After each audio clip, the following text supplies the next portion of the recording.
Alors, j'aimerais qu'on commence par applaudir toute notre équipe service de bénévoles pour le magnifique lunch qu'on a eu aujourd'hui. Merci pour ce service ultra rapide. Alors, chers amis agiles, on va repartir cette journée. En fait, on va poursuivre cette journée parce qu'on a le plaisir d'accueillir parmi nous aujourd'hui Jean-Pierre Lambert qui débarque de France juste pour vous aujourd'hui.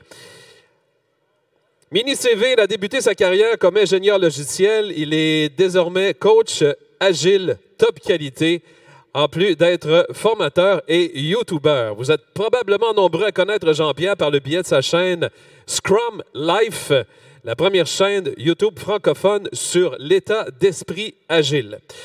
Sa keynote se nomme aujourd'hui « Le monde touche à sa fin et demain nous serons tous agiles, du moins les survivants ». On dirait un titre d'un film de Tim Burton, glauque, genre Batman 72. J'adore. Jean-Pierre va nous parler aujourd'hui d'agilité, mais aussi de fin du monde en espérant qu'il n'y a pas vraiment de lien entre les deux. Nous vivons actuellement donc une période où il y a de nombreux changements et c'est global depuis 2 ans et demi. Vous en êtes tous témoins. Des changements qui sont également rapides, qui sont sans précédent dans l'histoire de l'humanité. Donc l'agilité est l'un de ces changements nés pour s'adapter aux besoins de transformation du monde du travail qui évolue ultra rapidement. Dans cette keynote, Jean-Pierre va faire sortir les concepts de cette agilité du cadre de l'informatique et nous montrer comment les appliquer à la survie de l'espèce humaine dans le monde entier. Mesdames et messieurs, je suis sûr que sa conférence va cartonner. Je vous invite à applaudir très fort M. Jean-Pierre Lambert.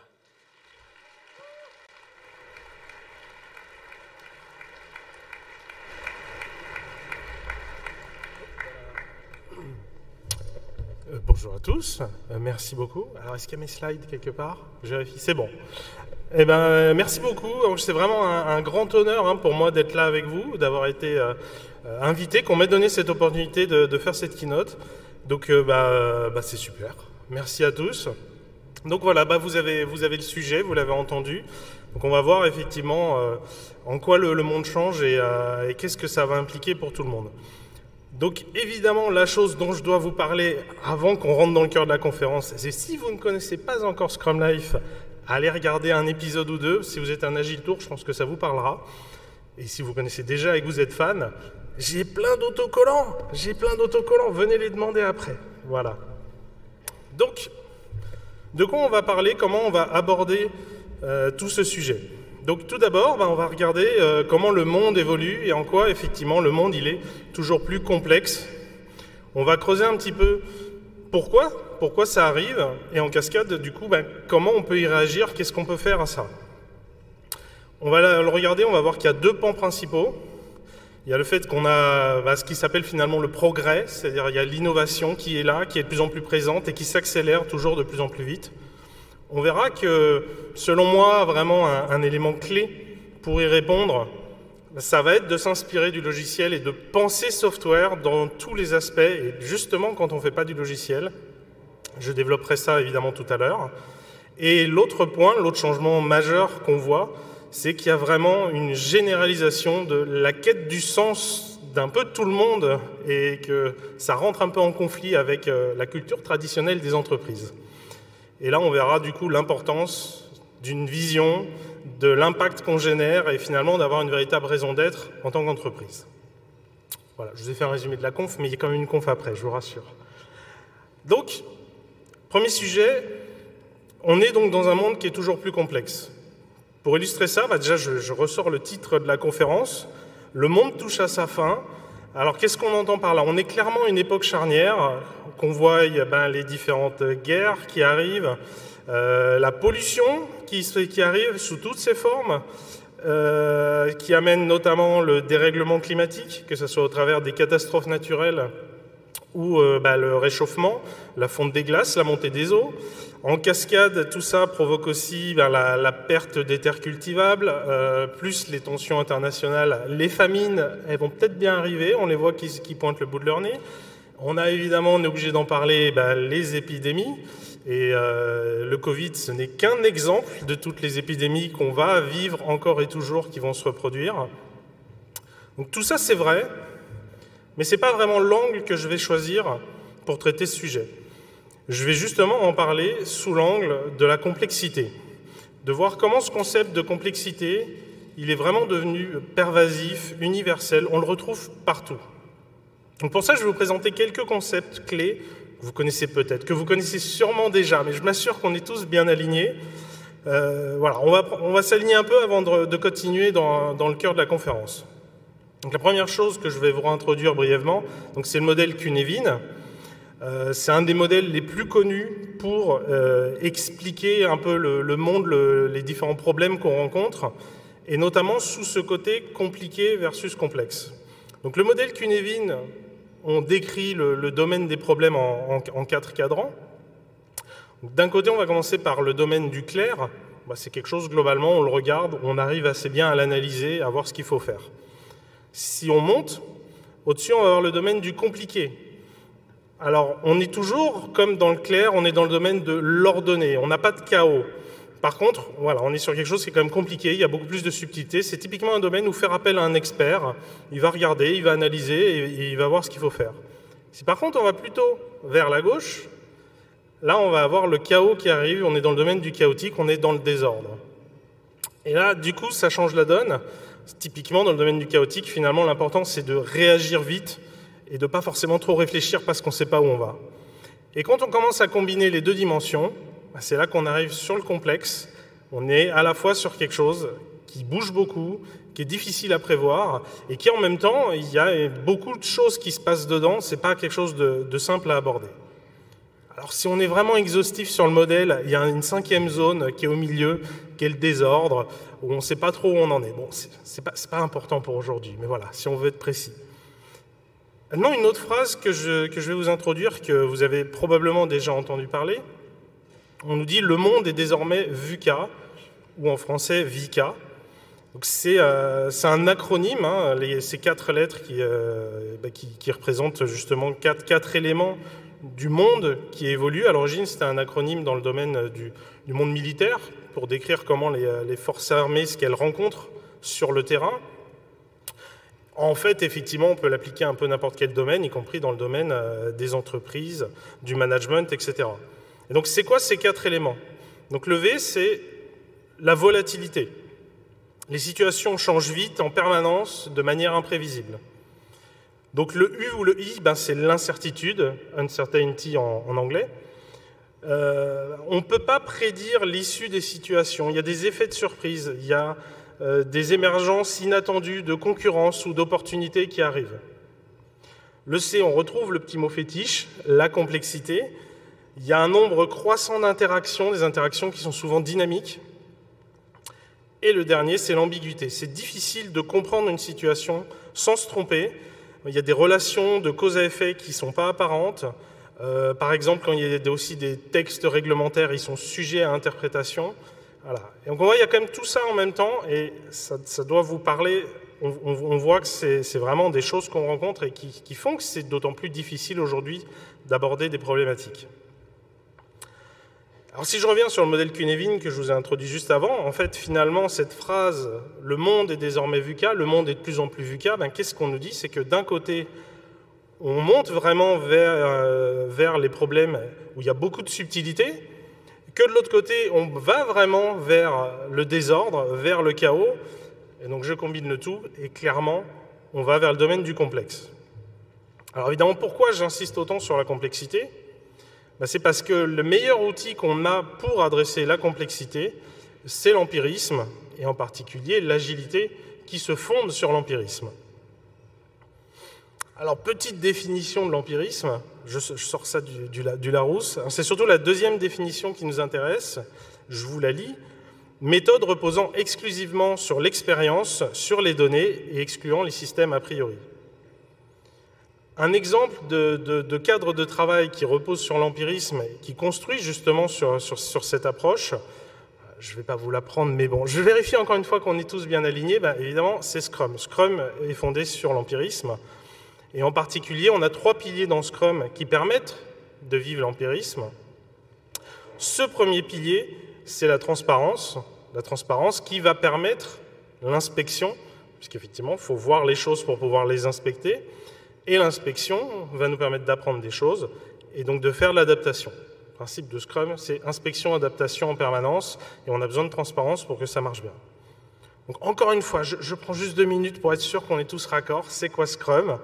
Donc Scrum, en résumé, c'est une approche avec des cycles. Parfois, on appelle ça des itérations, on appelle ça les sprints dans Scrum. On va toujours un peu reproduire le même schéma, le même ordre de cadre de travail. Donc, par exemple, sur un sprint d'une semaine qui démarrerait le jeudi et qui terminerait le mercredi de la semaine suivante, et où on ne travaillerait pas le week-end dans cette équipe-là. Donc voilà, ça ferait 5 jours. Et on va le voir, en fait, tous les éléments de Scrum, ils sont construits autour de cette notion de feedback. À chaque moment, c'est mis en place pour qu'on puisse collecter des données et utiliser ces données-là. Donc en Scrum, voilà, on commence l'itération par le sprint planning, le moment où on va poser les bases de l'itération. C'est quoi l'objectif qu'on se donne? Ça nous permettra à la fin de juger si justement, qu'est-ce qu'on a appris, etc.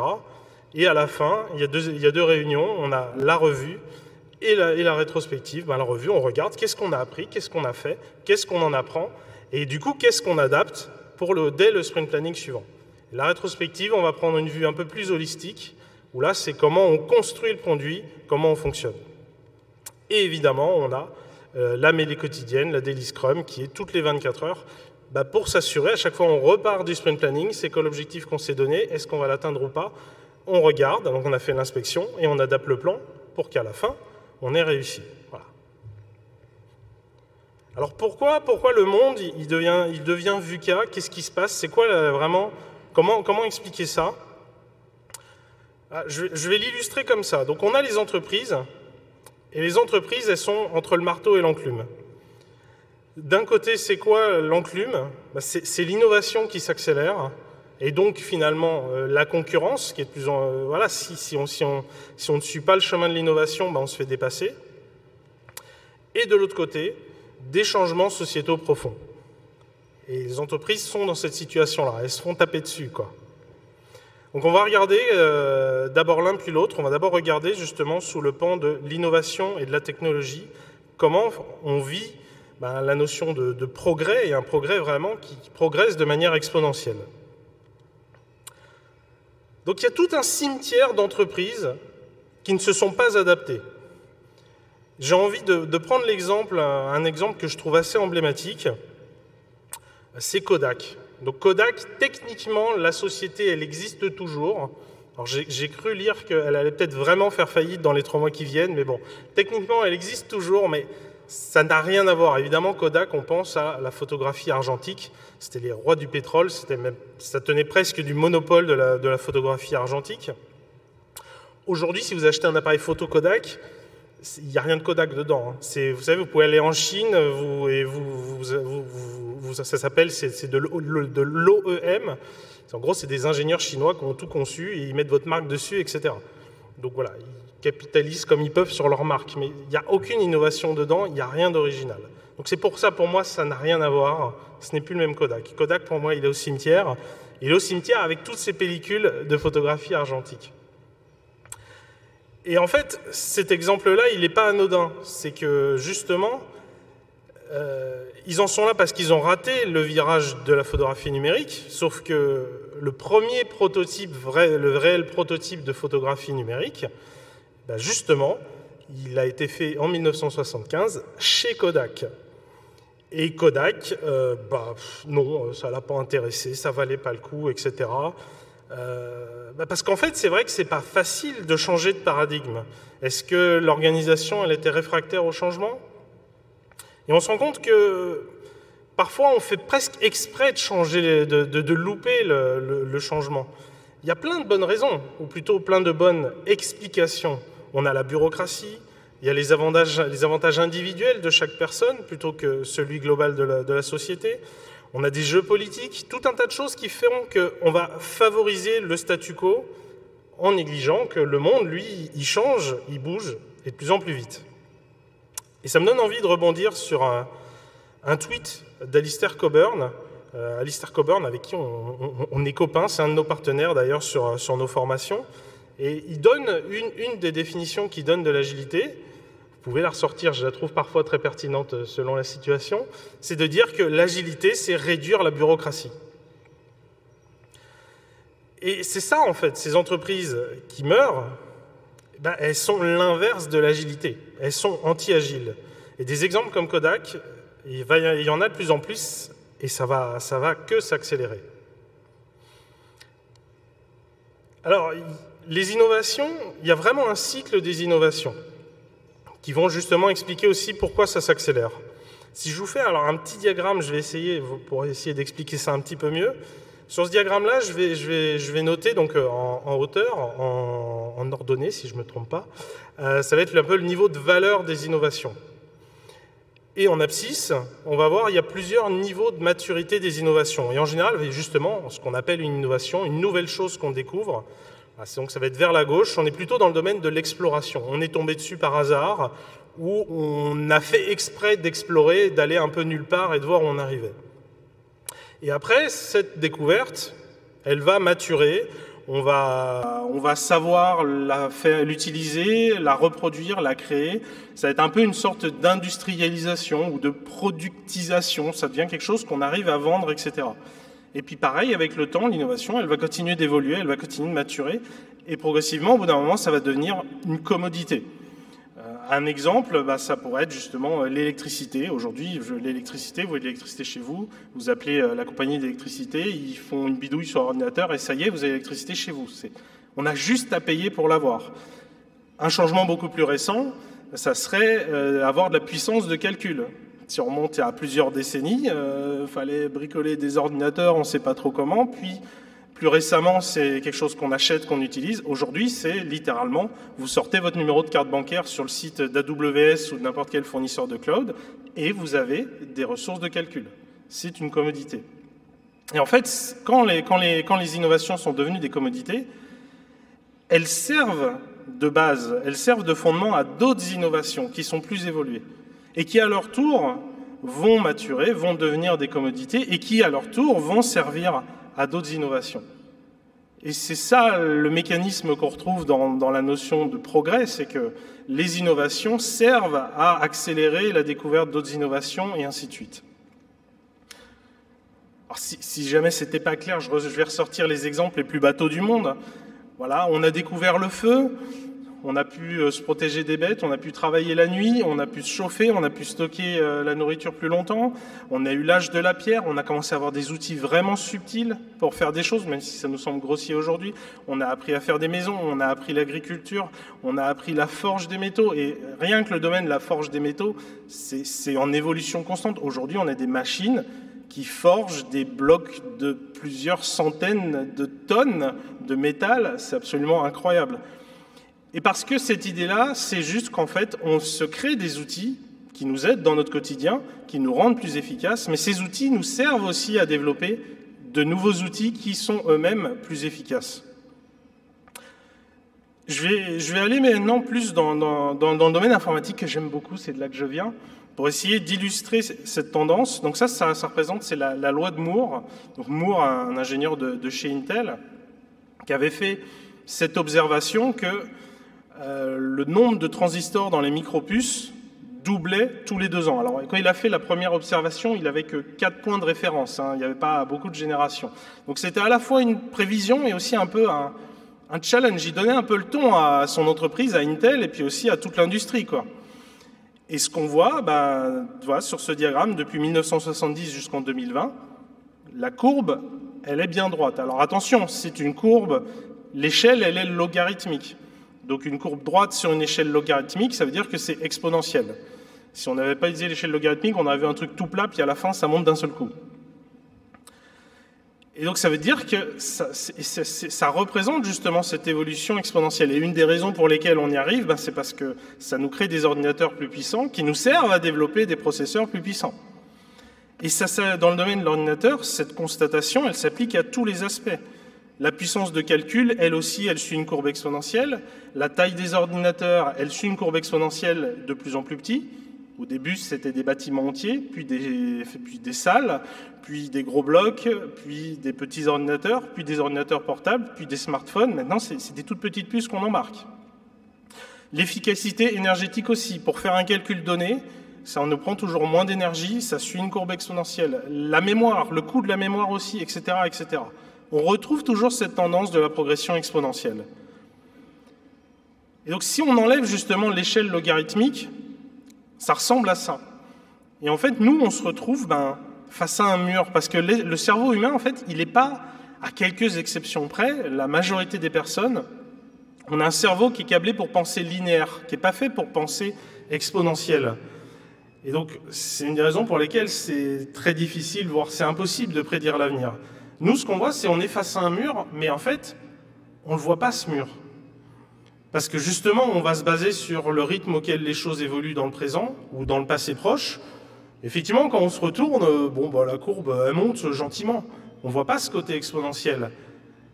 On ne peut pas imaginer réellement ce que c'est le progrès exponentiel. Alors, en quoi l'agilité, ça va aider sur tout ça? Il y a deux aspects qu'on retrouve dans la manière d'appliquer l'agilité. Justement, ça va être vraiment l'auto-organisation et la décentralisation de la prise des décisions. Et ça, c'est des éléments qui sont vraiment fondamentaux pour tirer la quintessence de l'empirisme. Le lien, c'est vraiment, on veut prendre... Une équipe au quotidien, elle fait plein de micro-décisions. Et c'est ce qu'on attend d'elle. Et ce qu'on veut, c'est qu'on puisse prendre plus de décisions, les prendre plus rapidement, et les prendre plus tôt. Ce qu'on veut, c'est ne pas rater d'opportunités et saisir des nouvelles opportunités. Mais on a aussi envie de prendre des meilleures décisions. Et donc ce qu'on veut, c'est mettre la prise de décision au niveau où est l'information. On voit bien l'auto-organisation et décentralisation de la prise de décision. C'est ce qui va faire qu'on va pouvoir réellement mettre en place l'empirisme et vivre ces boucles d'inspection-adaptation continue.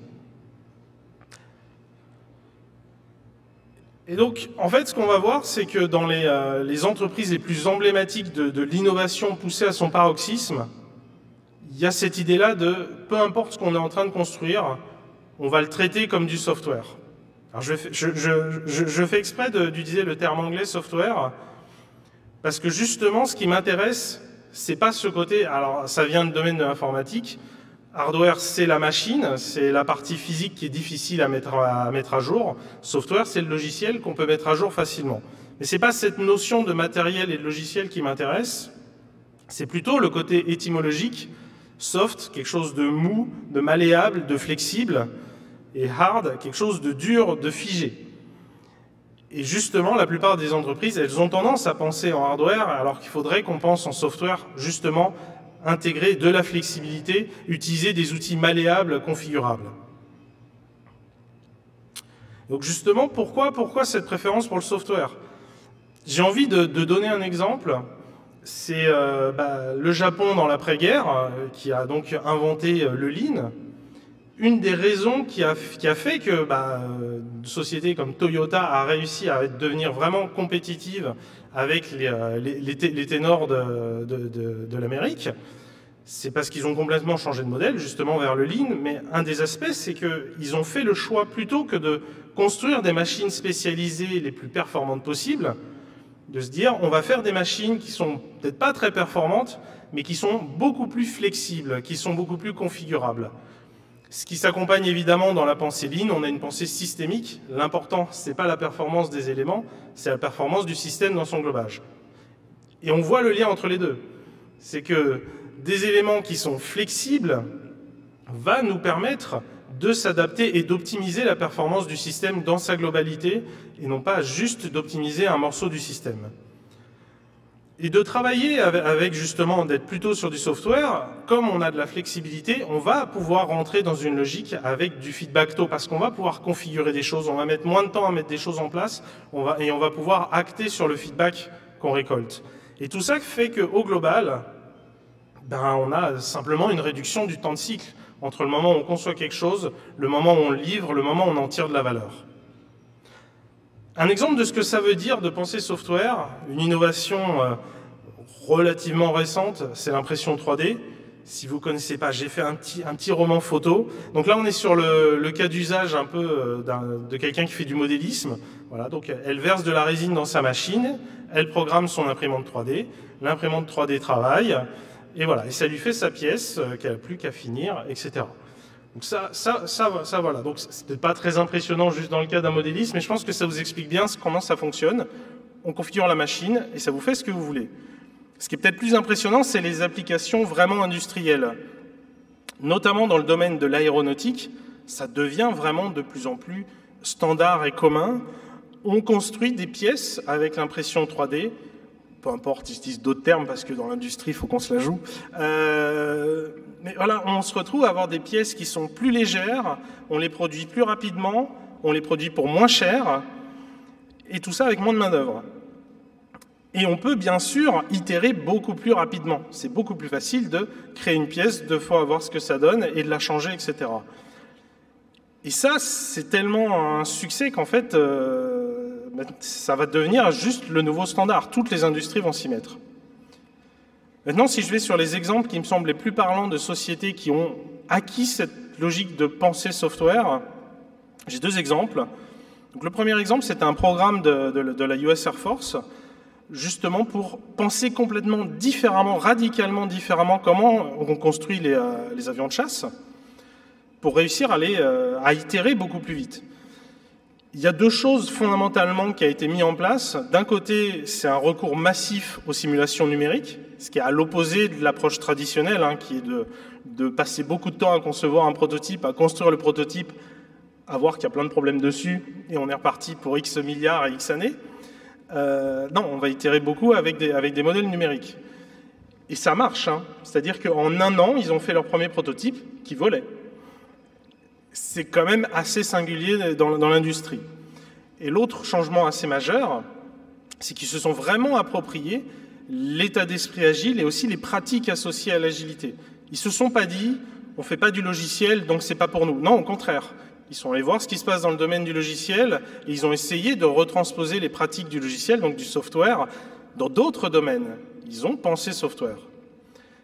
Et ça, au-delà du temps de conception, il y a aussi une énorme promesse qui est de dire, avec ce programme, concevoir un avion complètement, ça prendra 10% du budget par rapport au programme qu'on a actuellement. Donc ça marche vraiment, et dans la compétition, donc du coup là on parle d'armement, désolé, mais dans cette compétition-là, pareil, la concurrence, tout le monde commence à s'y mettre en fait. On est obligé de reconnaître que ça marche, c'est que c'est pas des hurluberlus. Et l'autre exemple dont je vais vous parler, d'ailleurs Dave nous en a un peu parlé ce matin, c'est chez Tesla. Donc Tesla aussi utilise beaucoup les modèles numériques.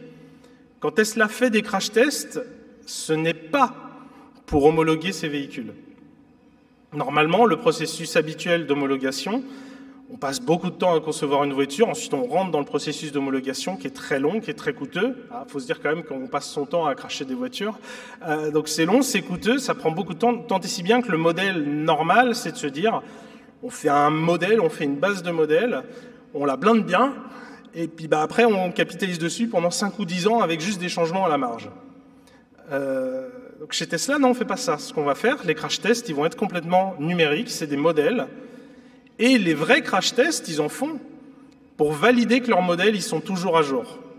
Ils comparent côte à côte le vrai crash test avec ce que nous dit la simulation numérique. Si c'est pareil, nickel. Et si ça dévie, ok, c'est qu'on a un problème, il faut qu'on mette à jour notre modèle de simulation numérique. Et du coup, les voitures qu'on a sorties entre-temps, il faut qu'on les rappelle. Mais finalement, c'est plutôt à la marge parce que le système marche assez bien. Et qu'est-ce que ça leur permet de travailler comme ça?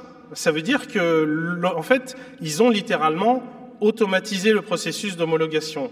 Donc, ils homologuent plus des modèles, en fait. Ils homologuent les voitures. Chaque micro-modèle est homologué à nouveau. La manière dont ils conçoivent leur voiture, en fait, c'est exactement comme un développeur logiciel écrit son code. Il y a la branche principale, on écrit des changements dans une branche, et si la branche elle est validée, on la fusionne, ça redevient la branche principale. Et c'est ce qu'ils font parce qu'ils ont automatisé l'homologation. Ça semble un peu fou, mais c'est des vrais trucs. Et le genre d'impact aussi que ça a à côté, c'est que pendant le Covid, il y a eu d'énormes pénuries de composants. L'immense majorité de l'industrie, ça les a juste arrêtés. T'as pas le composant, tu peux pas procéder à l'assemblage. chez Tesla, ils ont changé en fait. Ils ont changé les composants par d'autres qui étaient disponibles. Et du coup, ils ont été finalement assez peu impactés puisque ils avaient juste à re-homologuer dans la foulée le changement d'ingrédients et puis ça roule. Donc ça, c'est vraiment un des messages clés que j'essaie de passer. Et vous me direz dans les questions si j'ai été clair ou pas. C'est vraiment, il faut essayer de penser software. Et ça, quelle que soit votre activité. Et en cascade, ça veut dire que s'inspirer du monde de logiciels, c'est une très bonne idée. Les différentes pratiques de l'état de l'art du développement logiciel sont souvent à reprendre ou à se réapproprier, parce que ça ne marche pas forcément tel quel. Des pratiques comme par exemple le pair programming ou ses variantes, le mob programming, le swarming, l'idée simplement qu'on va travailler à plusieurs en même temps sur un problème. En soi, on voit très bien comment on peut l'appliquer dans n'importe quel domaine. La notion de test automatisé, souvent, il y a une validation du travail qui est fait. Cette validation, elle est manuelle. Je ressors l'exemple de Tesla. Imaginez à quel point ça pourrait être un accélérateur du travail de la société si cette validation pouvait être automatisée. En cascade, on a des pratiques comme le TDD, le fait de faire le développement ou la conception pilotée par les tests. La notion d'intégration continue, voire de déploiement continu, on a plusieurs modules, on doit vérifier en permanence que ces modules ils marchent ensemble. Le refactoring en continu, on fait toujours des petits choix de décision, de la petite dette qu'on rajoute, il ne faut pas la laisser parce qu'elle va nous retomber dessus plus tard. La notion d'API, la notion de contrat d'interface, on a plusieurs blocs et on sait très bien comment ces blocs ils se connectent entre eux. Et justement la notion d'isolation des concepts, la notion d'avoir des modules indépendants. Donc maintenant, je vais passer, j'ai traité l'enclume, je vais parler du marteau. Donc on a des changements sociétaux qui sont vraiment profonds. On va vraiment parler d'un ensemble de tendances humaines et sociétales qui se combinent. Alors on parle par exemple de la grande démission. Alors il y a évidemment un lien avec le Covid, mais moi je pense que ça soulève justement quelque chose de plus profond. Globalement, on arrive dans une situation où on ne veut plus travailler en esclave juste pour un salaire qui permet à peine de survivre. En France notamment, il y a eu tout le mouvement des Gilets jaunes, littéralement une révolte populaire de gens qui en avaient marre de travailler pour juste assez d'argent pour survivre. Et en fait, il faut se dire que aujourd'hui, un travailleur précaire, il n'aura juste aucune loyauté pour son employeur. Dès qu'il pourra sortir, il s'en va et il n'hésite pas.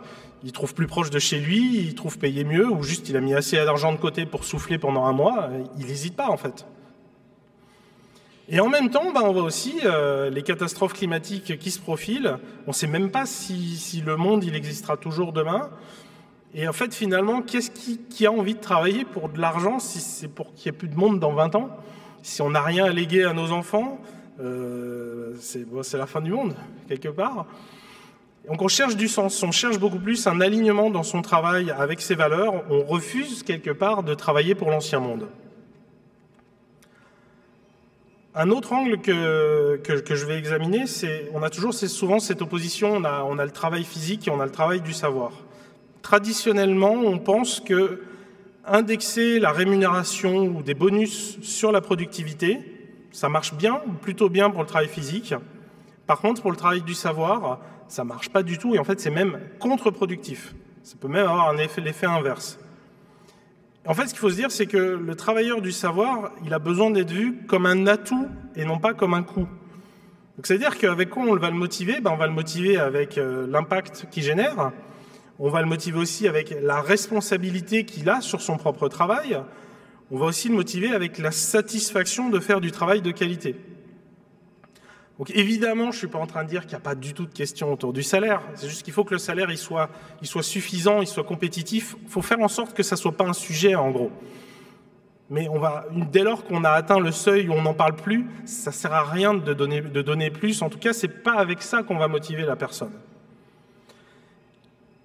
Et notamment, si vraiment on commence à indexer le salaire ou les primes sur le volume de travail qui a été fait, c'est clairement une mauvaise idée.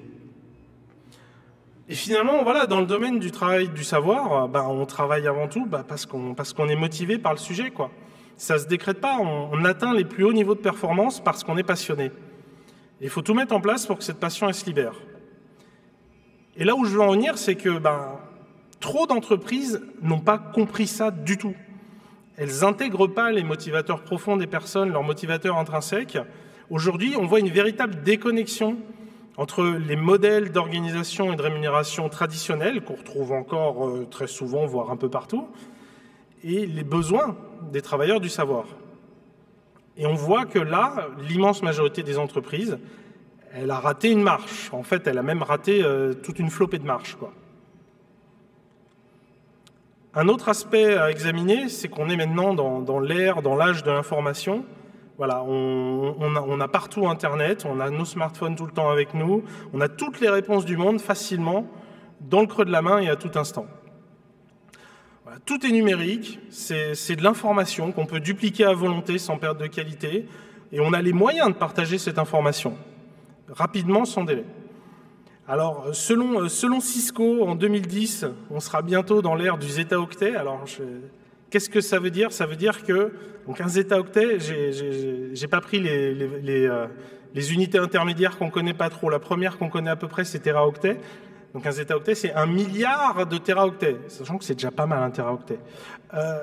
Donc ça veut dire que le trafic mondial de réseau pendant un an sera 1 milliard de téraoctets. Donc j'ai pas regardé, c'est en 2010, il y a moyen qu'on l'ait déjà dépassé. C'est absolument monstrueux, gigantesque, ça fait beaucoup. Mais surtout, ce qui change, c'est qu'on a toutes les informations du monde à portée de main et on est connecté en permanence avec la Terre entière, ce qui est assez incroyable quand on y pense. Et c'est un peu comme avoir un deuxième cerveau externe. C'est vraiment comme ça que fonctionnent les nouvelles générations. Elles ne voient pas l'intérêt d'apprendre par cœur quelque chose qu'on peut retrouver en faisant une bête recherche sur son téléphone, en fait. Quelque part, elles ont raison, en fait. Et finalement, aujourd'hui, les personnes, elles ne veulent plus qu'on leur dise quoi faire, elles ne veulent pas qu'on leur dise comment faire, elles veulent qu'on leur donne le sens, la vision, elles veulent qu'on leur donne le pourquoi on le fait et qu'on les laisse se débrouiller ensuite. Évidemment, je fais l'écho directement à ce que je vous ai parlé plus tôt, avec l'auto-organisation. Je vais vous donner un exemple beaucoup plus concret, un vrai retour d'expérience. C'est un réseau de paysagistes qui veut s'inspirer de l'agilité. Alors ça, c'est vrai que pour le coup, je remercie Scrum Life, c'est une opportunité que j'ai eue avec Scrum Life, c'est que justement, ça me permet de me retrouver en contact avec des personnes qui partagent finalement assez peu, globalement. Et donc c'est effectivement un réseau de paysagistes. Bon, les paysagistes, en gros, c'est des gens qui vous font un super jardin, une super déco, etc. Et donc ils s'intéressaient à l'agilité. Pourquoi? Alors moi, quand j'ai échangé avec eux, mon premier réflexe, c'est de penser tout de suite, oui, vous allez pouvoir faire le travail plus vite, de meilleure qualité, une meilleure satisfaction des clients, etc. Pas du tout. C'est pas du tout le sujet. C'est un domaine où en fait la demande est plus forte que l'offre. Plein de gens veulent refaire leur jardin, plus que les paysagistes n'ont de bande passante. Donc en fait, c'est pas le sujet finalement, la concurrence des autres paysagistes. Par contre, le problème qu'ils ont, c'est à trouver la main-d'œuvre. Ils ont du mal à motiver les personnes à venir travailler et ils ont du mal à les garder en fait, à pas avoir un turnover. Et en fait, pourquoi? En fait, les parallèles, ils sont assez intéressants dans le sens où moi, je fais le parallèle avec le type d'entreprise que je rencontre ou que j'ai pu accompagner, typiquement dans le domaine du logiciel. C'est la même histoire en fait. Il y a plein de compétences. Chaque compétence, c'est des spécialistes qui sont dans leur silo. Et donc du coup, il nous faut l'équivalent d'un chef de projet. Ils ont un nom différent dans leur domaine, mais c'est la même chose, qui va coordonner un petit peu tout le monde, dire qui fait quoi, dans quel ordre, etc. Et on arrive au stade où il n'y a aucun sens à ce qu'on fait. Je fais une allée de gravier, je ne sais pas ce qu'il y a à gauche, je ne sais pas ce qu'il y a à droite, et je n'aurais jamais vu le client, je ne sais même pas s'il est content ni ce qu'il voulait faire. Et c'est sur toute la chaîne de ce qu'on m'a expliqué, même le travail du commercial ressemble à ça. Le travail du commercial, c'est on lui remplit son agenda du matin au soir toute la semaine et il passe son temps à passer des coups de fil, à négocier les contrats, à les signer et voilà. Et après, il ne sait pas, il ne voit pas le jardin qui a effectivement été fait du contrat qu'on a signé, il ne voit pas le résultat final, etc. Et ça, voilà, il y a ce besoin. Et là, a priori, est-ce qu'on est dans le domaine du savoir ou dans le domaine du travail physique?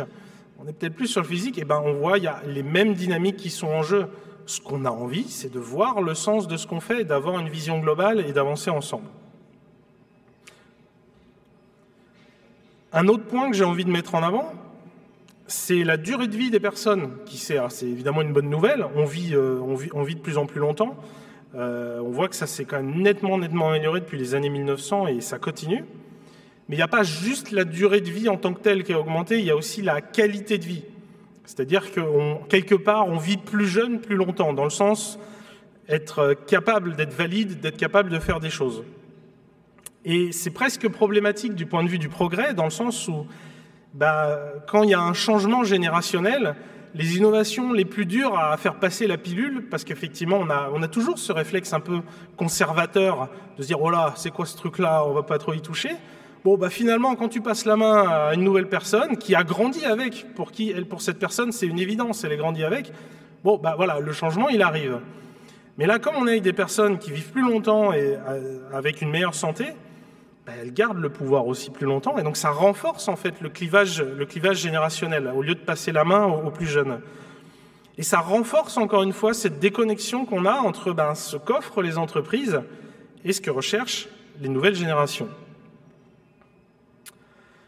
Donc voilà, pour conclure, on a vraiment cette déconnexion qui est de plus en plus évidente entre les entreprises et les individus. Il y a une véritable nécessité pour les entreprises de se réinventer, pas uniquement dans leur process et leur organisation, mais vraiment dans leur raison d'être, dans le sens qu'elles donnent à leur travail. Ce qu'on va voir, ce qui est déjà pas mal le cas, l'agilité, ça va juste être le standard, c'est juste obligatoire. Demain, toutes les entreprises, je dis bien toutes, travailleront dans tous les domaines, je dis bien tous les domaines, il n'y aura pas que dans le logiciel, tout le monde travaillera en agile par défaut. Ça sera vraiment l'exception à la règle quand on ne fera pas de l'agilité. Ça ne sera pas une option, quoi. C'est juste comme ça que ça marche. Alors quand je parle là d'agilité, je parle évidemment d'agilité au sens le plus large, ce qui implique des changements vraiment fondamentaux dans l'approche managériale. Un livre qui l'explique très bien, c'est Reinventing Organizations de Frédéric Laloux. Alors il y a deux livres en fait, parce qu'il y a la version vraiment livre, un petit peu grosse, un petit peu lourde, un peu hardcore, et il y a une version beaucoup plus légère et illustrée. Voilà, si vous n'avez pas beaucoup de temps, je vous le recommande vraiment chaudement, la version illustrée. En une bonne soirée, vous pouvez tout lire et vous en prenez déjà vraiment l'essentiel. Et donc dans ce livre-là, et des études qu'il a fait derrière pour faire le livre, il parle beaucoup justement des entreprises et en particulier des entreprises libérées et des organisations opales, c'est-à-dire des organisations où il y a vraiment la notion de participation de tous au niveau le plus général dans comment l'entreprise se constitue. Et donc ce livre est vraiment génial parce que déjà il nous montre que ça existe, il nous montre que ça marche, il nous explique pourquoi ça marche, il nous donne des pistes pour mettre en place, pour voir comment ça faire, etc. Et on voit qu'effectivement il y a des exemples et il y en a de plus en plus, ça se multiplie. On a des entreprises où il y a des gens qui sont heureux de faire leur travail dans une entreprise, qui ont un impact positif sur le monde. Et voilà, ils s'organisent entre eux et ça se passe bien et c'est super. Et je ne sais pas pourquoi on ne fait pas tous des organisations opales. Et c'est ça en fait l'agilité de demain. C'est pas juste appliquer Scrum. C'est beaucoup plus profond. C'est vraiment transformer fondamentalement l'entreprise pour donner du pouvoir à chacun sur son quotidien et sur l'entreprise. Voilà, c'est ça la réelle agilité profonde, durable et qui embarque tout le monde. C'est un monde où il n'y a pas de leader parce que tout le monde est leader. Et on voit même qu'en fait, en faisant ça, au-delà de changer son entreprise, il est même question de changer toute la société. Du coup, qu'est-ce qu'il faut faire ? Clairement, en tant qu'entreprise, il faut vraiment travailler la vision et la raison d'être de l'entreprise. À quoi ça ressemble hein ? Donc, il faut vraiment une vision forte et pertinente. Il nous faut une responsabilité collective des enjeux et il nous faut du management visuel. Et il y a un lien entre les trois. Hein. C'est bien parce qu'on a une véritable vision forte, pertinente, qu'on arrive à générer de la responsabilité collective. Et c'est aussi justement pour vivre cette responsabilité collective qu'on utilise le management visuel. C'est l'outil qui permet de visualiser et d'actionner la responsabilité collective. Et c'est vraiment là, on échange avec beaucoup de Scrum Masters, beaucoup de coachs agiles, on en échange beaucoup pendant notre formation. On en revient toujours sur cette notion de j'arrive pas à générer la responsabilité collective dans mon équipe, chacun travaille dans son coin, etc. On creuse 2 minutes, ok, bon, il n'y a pas de raison, il n'y a pas de vision, on ne sait pas pourquoi on est là. Personne n'a de raison de se battre, en fait, dans son quotidien, finalement. Donc c'est normal, chacun s'occupe de sa vie, quoi. Donc c'est vraiment essentiel de travailler la vision et la culture de l'entreprise. Voilà, le pourquoi, qu'ensuite on communique aux équipes. Il faut vraiment trouver la manière de communiquer efficacement ce pourquoi, sans dicter le comment, sans dicter le quoi. Et ce qui nous amène à un autre point, c'est vraiment comment on va vouloir se structurer en petits groupes indépendants. Parce que justement, c'est plus facile pour générer l'auto-organisation, alors on a toujours besoin de ce pourquoi, qui existe, qui est très fort et qu'on explicite et qu'on communique. Mais on ne communique pas le quoi ni le comment, toujours. Et ensuite, on fait en sorte que les différentes entités, elles aient des interfaces entre elles, qui soient claires et aussi qu'elles soient stables. Ce qu'on veut, c'est vraiment à la fois, d'un côté, des entités indépendantes, et de l'autre, un système global qui a du sens et qu'on peut valider, où on peut intégrer régulièrement, voire en continu.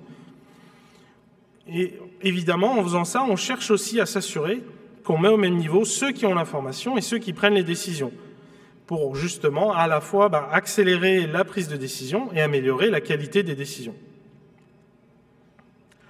Donc si je rappelle ce qui définit du coup cette fin du monde dont je vous parle, c'est que d'un côté, on a vraiment une course à l'innovation qui est effrénée et qui continue toujours de s'accélérer, qui va clairement laisser sur le carreau les sociétés qui sont incapables de suivre le rythme. Et de l'autre côté, on a une recherche de sens des employés qui va laisser sans main d'œuvre les sociétés qui proposent du travail inintéressant. Il y a un point que j'ai pas cité pendant toute la présentation, c'est l'intelligence artificielle, qui est aussi une révolution en marche, qu'on voit notamment pas mal ces derniers temps, et qui va aussi bien amplifier le rythme des innovations, que aussi rendre encore plus abétissants les métiers qui sont déjà inintéressants. Donc ils vont encore moins intéresser les personnes. Donc le monde touche à sa fin et demain, nous serons tous agiles. Donc voilà, il y a vraiment 2 aspects. Il faut donner du sens au travail et il faut aussi construire l'adaptabilité dans tous les aspects de l'entreprise pour en faire un atout concurrentiel plutôt qu'une contrainte subie. Avec notamment vraiment ce mindset dont j'ai parlé, de penser software, de vraiment reprendre ces éléments-là et de voir qu'est-ce que ça veut dire dans notre domaine. Et donc ce que je vous propose, c'est de vous poser ces quelques questions à propos de votre entreprise. C'est quoi le sens? C'est quoi la raison d'être de ta société? C'est quoi son impact sur le monde? En quoi est-ce qu'elle contribue au bien collectif? Et deuxième point, mais aussi est-ce qu'on y donne toute latitude aux équipes pour réinventer leur métier et leur industrie? Et est-ce qu'on y valorise avant tout l'adaptabilité et la capacité à innover, la capacité à itérer plus vite? Et si vous n'avez pas les bonnes réponses à ces questions, il y a de bonnes chances que votre entreprise ne soit pas dans le monde de demain. Je vous remercie, et donc il nous reste un peu de temps pour les questions.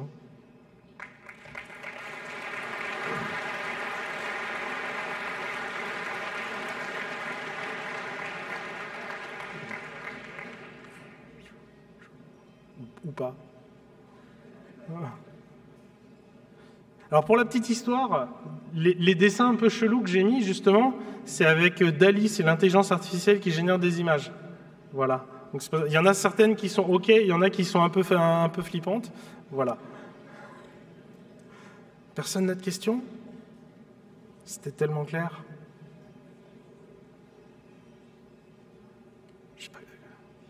Très belle présentation, puis très intéressant. Ma question, c'est sur le parallèle que vous avez fait sur le hardware puis le software. Quand on parle avec des gens de hardware, souvent ce qui ressort, c'est des dépendances, des certifications, des long lead items, des modules ou des éléments qui sont là à obtenir, comme quand on fait du casting, du moulage et autres. Puis les gens, ils en viennent à dire, l'agilité, ça ne peut pas marcher dans l'hardware parce que c'est plus complexe que le logiciel. Puis pour avoir travaillé dans les deux, je vous dirais, la complexité est la même. Puis peut-être la complexité, où ce que je la vois, c'est les dépendances. Puis même en logiciel, c'est toujours difficile quand on est dépendant d'un fournisseur, d'une autre équipe, d'un autre secteur. Fait que je voulais voir avec vous, tu sais, cette transformation-là, l'ensemble de l'entreprise, c'est quoi les éléments clés qu'il faut travailler justement pour articuler ce changement-là, à votre avis? Oh là là. Alors, en tout cas, en termes de... Moi, j'ai eu assez peu vraiment d'expérience par là, mais comme vous l'avez compris, je cite pas mal les travaux de Joe Justice, qui lui a travaillé beaucoup... c'est le pionnier de l'agilité dans le hardware. Il est toujours de très bons conseils. Alors déjà, effectivement, quand il y a... du coup, je vais paraphraser Joe Justice pour répondre. Pour la partie, effectivement, quand on a des fournisseurs, au sens fournisseurs externes, il y a effectivement tout un chantier sur faire du procurement de manière agile ou lean. Et il y a des personnes qui ont pas mal travaillé là-dessus. Donc il existe, c'est peut-être pas le domaine le plus populaire, mais il y a tout un domaine sur le lean procurement, de la littérature, des formations, etc. Mais en résumé, ce qui est vraiment important, c'est de dissocier la temporalité du rythme auquel on a des changements du rythme de la durée du contrat. C'est-à-dire qu'habituellement, entre guillemets, tu dois nous livrer un truc dans 3 mois, on fait un contrat de 3 mois. Alors qu'en fait, non, ce qu'on voudrait plutôt, c'est, écoute, on fait un contrat pour 2 ans, et toutes les semaines, tu devras nous sortir une nouvelle version, du coup, on pourra te demander des changements, etc. Et du coup, ça intègre cette notion tu as une vision long terme en tant que fournisseur, et donc tu peux travailler la qualité, tu peux mettre en place les choses pour être toi-même à ton niveau agile et y répondre. Et en fait, ça existe. Quand tu travailles comme ça avec les fournisseurs, y a pas mal, ça existe en fait. Il y a de plus en plus de fournisseurs avec qui tu peux travailler comme ça, mais par contre, effectivement, il faut leur proposer, il faut le mettre sur la table. Ensuite, quand on est plus en interne, il faut réussir à mettre cette logique d'interface. Si je recite Joe Justice, il avait commencé avec Wikispeed. C'est assez parlant sur Wikispeed, c'est-à-dire que donc, du coup, il faisait une voiture. Il y avait des équipes indépendantes, il y avait des interfaces claires. Le moteur se branche de telle manière sur le châssis. La coque se branche de telle manière sur le châssis. Les sièges, etc. On avait des interfaces claires et chaque équipe travaillait de manière indépendante sur sa partie, itérait le plus vite et devait garantir que l'interface ne changeait pas. Alors du coup, chez Tesla, c'est allé encore beaucoup plus loin, mais on a cette logique d'intégration continue avec du coup les simulations numériques. Mais encore une fois, on retombe sur les mêmes principes que quand on est sur le domaine du logiciel.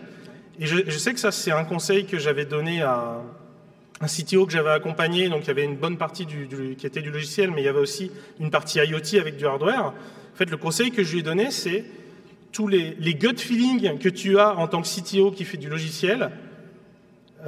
Au contraire, notre premier réflexe, c'est de se dire « Oh là là, moi, j'ai pas bossé dans le hardware, donc mes conseils sont sûrement pas bons. » Il faut faire l'inverse. Ton gut feeling, en tant que personne qui a travaillé sur du software, ils sont probablement bons. Quand tu te dis pourquoi on n'automatise pas la validation de ça, c'est une très bonne question, il faudra sûrement le résoudre. Pourquoi on ne peut pas travailler de manière indépendante sur 2 blocs, c'est une très bonne question, c'est sûrement ce qu'il faut faire, etc., etc. Ça donne des réponses? Ça répond à la question, puis à les interrogations aussi que j'avais. Merci beaucoup. Il nous reste 5 minutes. Nous avons une question en ligne. Comment on applique l'agilité dans des projets où on pense savoir exactement ce qu'il y a à faire, comme par exemple le paysagement? Je pense qu'il faut saboter le projet pour qu'il meure plus vite. Non, mais parce qu'en fait, elle est là la difficulté, c'est que comment on fait quand le décisionnaire, il a juste décidé qu'on n'allait rien changer? Parce qu'en fait, tous les arguments du monde, les arguments rationnels, on les a, on les ressasse. Ça fait des décennies qu'on dit le cycle en V, le waterfall, c'est pas bien, l'agile, c'est mieux. On a plein d'exemples, etc. Au point que ça devient presque comique. Parce que presque on dit du mal du waterfall, alors que bon, pourquoi pas en fait, c'est pas le sujet, il faut être pragmatique. On a plein d'exemples, on le sait. Voilà, tu fais un projet au début et à la fin, les besoins, ils ont évolué.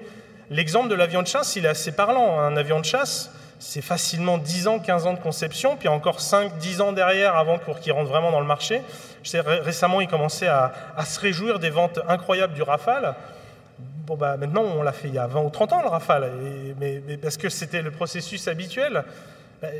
Peut-être que l'état de l'art de l'art militaire, il a évolué en 10, 15, 20 ans, en fait. Vous imaginez si on pouvait faire en un an? Et donc, on va raccourcir ça. Et ça, on le voit, c'est le classique de on a implémenté ce qu'a demandé le client ou ce qu'on a analysé de son feedback, mais c'était il y a 6 mois. Et 6 mois plus tard, ses besoins, ils ont évolué ou ça ne correspond pas, etc.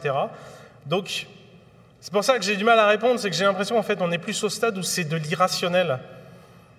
La personne n'a juste pas envie et on a beau lui donner des arguments rationnels, ça ne va pas marcher. Donc en fait, il faut plutôt se mettre dans ses bottes, voir c'est quoi ses leviers à lui, donc probablement qu'il y a un jeu politique dans la société et qu'il essaye de monter ou de ne pas descendre, etc. Et donc du coup, il faut trouver comment faire passer les choses qui nous arrangent d'une manière qui vont atteindre ses KPI individuels à lui. Comment est-ce que tu vas pouvoir monter dans la hiérarchie en mettant en place certains trucs qui vont dans mon sens, mais on va pas. Ce qu'on lui met en avant à lui, surtout, c'est ce qui va y gagner lui. Parce que c'est ça qui compte, on est obligé d'aller dans son sens, quoi.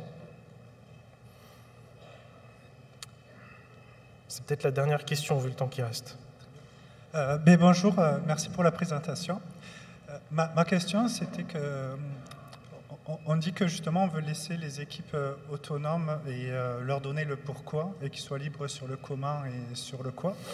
Et en même temps, côté Lean, on parle de standards. S'il n'y avait pas de standards, chacun aurait des recettes différentes. Comment tu travailles sur des projets qui se réassemblent? Et, il y a un enjeu entre d'un côté de laisser de la liberté et d'avoir des standards de l'autre côté. Et s'il n'y en avait pas, il y aurait beaucoup de charges cognitives pour les équipes. Donc c'était pour parler de ces deux points. En fait, c'est intéressant parce que, alors on parle souvent de faux agile, mais ça s'applique à tout, hein. Il y a du faux design thinking, il y a du faux lean et ainsi de suite. Et en fait, dès qu'un truc passe un peu à la mode, commence à avoir du succès, ça passe à la mode et on le dénature. Et en fait, la règle un petit peu universelle qui s'applique à l'agilité, qui s'applique aussi au lean, c'est faut réfléchir. Voilà. Et donc c'est pareil, en fait, quand tu as un standard, ça t'aide, mais en même temps, tu peux aussi le prendre comme des ensembles de questions. Ça ne doit pas devenir non plus un truc contraignant. À un moment donné, peut-être qu'il faut être prêt d'aller au-delà. Donc ça doit être plutôt un outil qui te challenge pour faire les bonnes choses, plutôt qu'un truc, dès lors, c'est la bureaucratie. Dès lors qu'on devient « je suis le process bêtement », quelque part, on a perdu, on est tombé du mauvais côté de la falaise.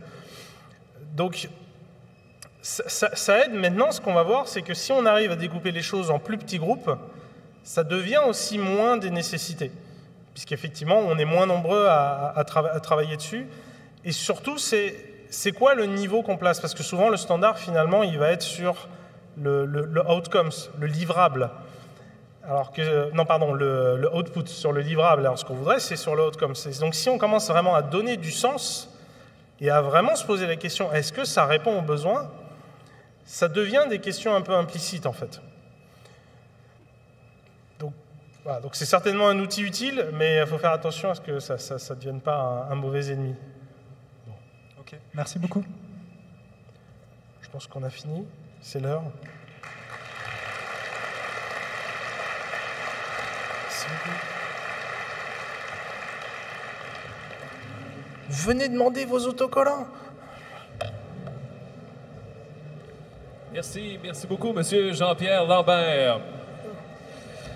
Alors, chers amis, nous allons passer à la pause, suite à laquelle vous pourrez assister aux ateliers à l'étage si vous vous y êtes inscrits. De notre côté, ici, on va revenir pour notre prochain conférencier à 14h10. Ce sera Alexandre Walsh et sa conférence « Amélioration continue pour les capitalistes ». Et s'il vous plaît, n'oubliez pas de jeter vos détritus dans les bacs prévus à cette fin, dans les allées. Merci, à tantôt.